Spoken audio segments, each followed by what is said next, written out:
Hi, welcome to Relationships and Astrology. I'm Armand Diaz in New York. And I'm Margaret Gray in Dublin, Ireland. And today we're talking about the planet Venus in compatibility. And I think, Margaret, that Venus is the planet that people think about when they think about relationships. Absolutely. I think it's a very interesting planet because also sometimes it can get a little bit confused with the moon and with Mars. So I think it's useful to kind of distinguish between those two. And of course, we talked about the moon in our first video. And I think one of the big differences with the moon is that the moon is a planet that's very familiar. It's about what's familiar in our chart. Whereas Venus brings us slightly outside our comfort zone. It's really what we value, what we find beautiful. So it's quite different to the moon. Yeah, we're comfortable with the moon. I think sometimes we're reaching for the Venus.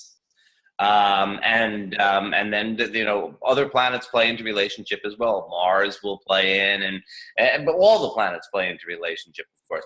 But I think Venus gives us a sense of what we want relationship to be, or what we think relationship should be, and also I think a sense, to an extent at least, what we think we want the partner to be.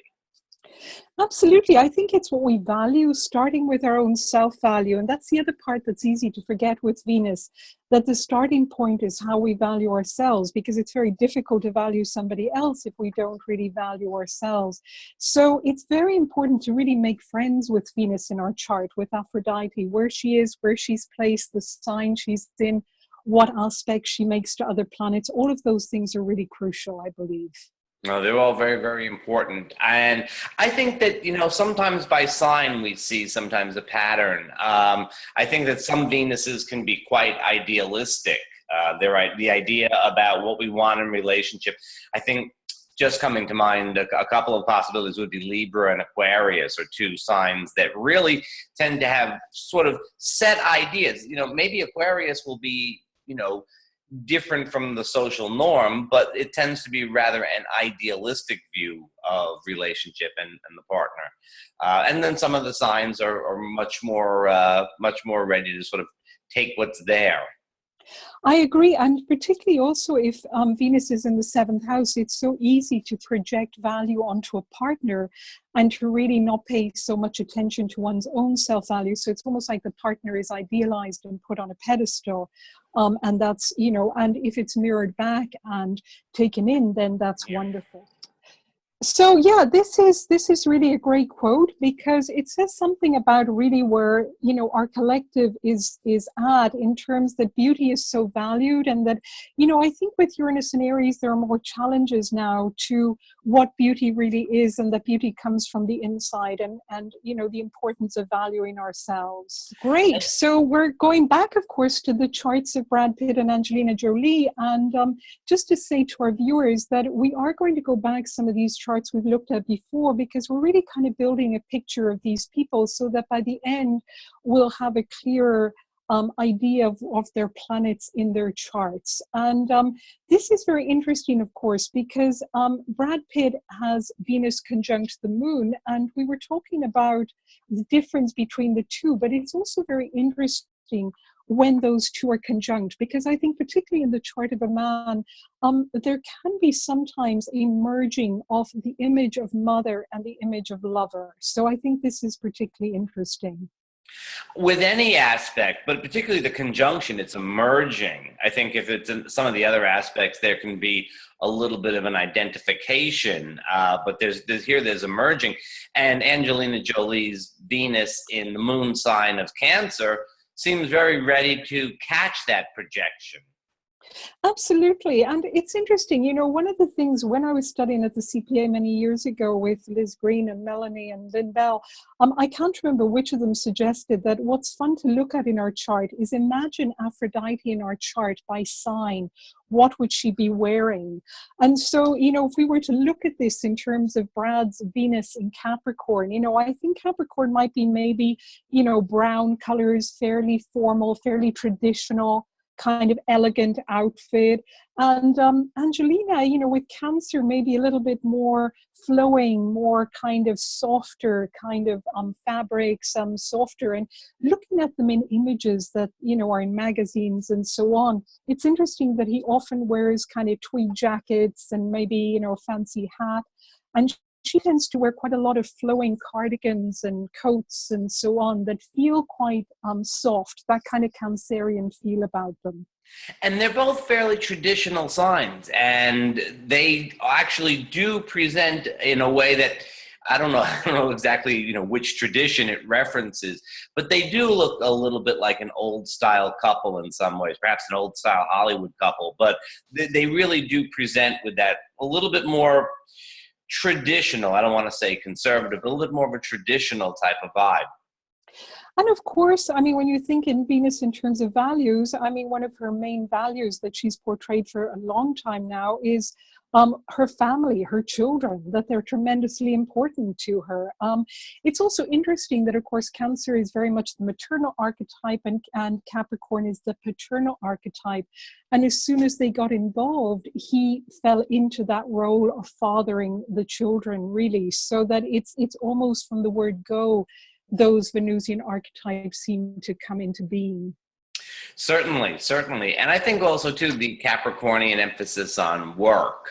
There is that, even Venus likes to be productive in the sign of Capricorn. Even Venus likes to have that sense of doing something. And of course, he's very involved in his work. However many ways we want to define that, he's very, very involved, and that's very much where his identification goes. Although Absolutely. Angelina Jolie's pretty busy at work too. True. Very, very true. Yes. And so I think our second couple we have up, we're back to, oh yes, Jacqueline Kennedy and John F. Kennedy. This is very interesting, of course, because they both have Venus in Gemini. What are your thoughts about that? Well, when Venus is in the same sign, I think that there is just a natural type of resonance in terms of, well, what we expect from relationship. And, it can be different. I mean, if the sign is very traditional and the people come from different traditions, then each one thinks, well, we want things to be the way we expect them to be, but people can have different ideas about things. But I think that there's always that sense of like there's an agreement about what the goal is for relationship. Venus in Gemini in this case has a lot of flexibility about it. And I think that, one of the things we were reflecting on this before is as much as they were looked at as sort of an ideal couple, and as in the United States, they really became, America's royalty and so on. They really did not present as a very romantic couple. They didn't have that going on. I so agree. And to me, Venus in Gemini is such an intellectual Venus. Not to say that it can't be romantic, but that really, the what it values is very much that friendship connection, that communication is so important. And it seems to me that they really did have that intellectual connection. But I agree with you that it didn't seem to come across in terms of very romantic, really, certainly from how it was portrayed. And then we have Catherine Zeta-Jones and Michael Douglas. They're a very interesting couple because her Venus is in Virgo, and Virgo, of course, is quite a private sign, but it's also, very much, I imagine, Aphrodite in Virgo being very elegant, fairly sophisticated. And really, that's also the image I have of Catherine Zeta-Jones, that how she presents is very elegant and in a way quite private, that there's always a sense of a little bit of mystery around her. And of course, Earth is also a very sensual sign, and that also comes across from her and in her roles as well. And for him, his Venus in Libra in a way is quite compatible because Libra also really likes beauty and is quite elegant as well in a very civilized, sophisticated way that it really doesn't like. I imagine Venus in Libra not liking to be a mess, really checking in the mirror in the morning, that everything is in place and that the hair is brushed and so on. So I can imagine that they would be quite compatible, those two Libras. I actually, well, Sorry, those two Venuses, I should those say, two yes. Venuses are, and I mean, if we look at their charts right away, we're going to see that with this, the Sun at the exact same degree, they have the same birthday, and in addition to the Sun, Neptune and Uranus are there. I mean, we're talking about a strong Libran emphasis. The Moon conjunct Mars. There's a lot of things that sort of harmonize with the two of them, but it's actually a very good point that the Venus in Virgo and the Venus in Libra, although we often say, you'll hear a lot about how signs that are next to each other don't get along that well, or there's some sort of contention between them or something. I think that these two signs tend to actually get along very well, at least as far as Venus goes. Yes, I think they do. I think they have enough in common that they understand each other. And I think that's the important thing, that somehow that the partner, we can project something onto the partner that is mirrored back, that is connected, that we understand it. I think if they're very, very different, then it's difficult to really value fully what that other person has to offer us. So I think that's one of the things. And just to say that, of course, when there can be difficulties with Venus in the chart as well, sometimes also for cultural, religious reasons, Venus isn't always encouraged. I mean, I know for me growing up here in Ireland, certainly my generation, it wasn't something that was encouraged with us. And so it's taken a few generations to shift that. So I think one of the ways that we can help that within ourselves is to really connect with what brings us pleasure, what brings us enjoyment. So I think it's, that's an easy way to connect with our Venus. Here's a couple of questions for you, Margaret, and I'm maybe playing devil's advocate here, or maybe I'm the devil. It's hard to know. What about the idea that Venus represents women, as opposed to a feminine principle, or as distinguished from simply what we value and how we relate without any gender associations? I tend to see it more as the feminine archetype, which is within all of us, and I think to a different degree.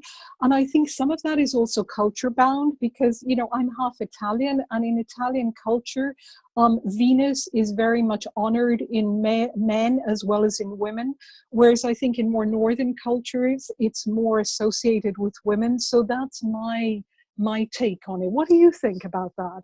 Well, I agree entirely, and I think that we want to separate the principle from the gender, from the physical gender, and recognize that. And I think that is the way it functions in our charts today. Although it is an image of the feminine that is part of everyone. And here's my other question. What about Venus in Aries? A lot of people ask me, well, a lot of people tell me that they've been told they have Venus in Aries, and it's very, very bad. Well, I'm a little bit biased since it's where my Venus is, so I'll confess up to that. And, I think it's wonderful. I think Venus in Aries has a little bit of a challenging reputation because it's quite feisty. And so particularly in a woman's chart, it can be seen as being a little too direct. But it certainly enjoys adventure, and Venus in Aries sometimes is accused of enjoying the chase and not really wanting the results. So I think that's why it has a challenging reputation. And of course, because Aries is more of a masculine energy, so it's putting really the feminine with the masculine. So I certainly think it's a very direct energy, but also very playful energy, because Aries, of course, likes to play. So I think Venus in Aries really likes to have a lot of fun and to be, it values somebody that it can play with and who it's friends with, as well as, being attracted to. Entirely. And I mean, obviously, I should say obviously that I don't really think there's anything wrong with Venus in Aries. I think it's a really great placement. I think that there is, from that image of, the feminine Venusian archetype should be the wilting lily who, waits to be asked to dance rather than initiating something. From that sort of patriarchal perspective, they had a trouble with Venus and Aries. But I think anybody who has Venus and Aries now ought to be real happy, and it's a very enjoyable and very exciting placement. Well said, Armand. Well said. So I think we're coming to the end of our time together on Venus. And here's a final quote for everyone, which we thought you'd enjoy. And our next presentation will, of course, be on Mars, which links up very much with Venus. So we really look forward to seeing you very soon with Mars. Take care, Armand. Bye-bye. Take care, Margaret.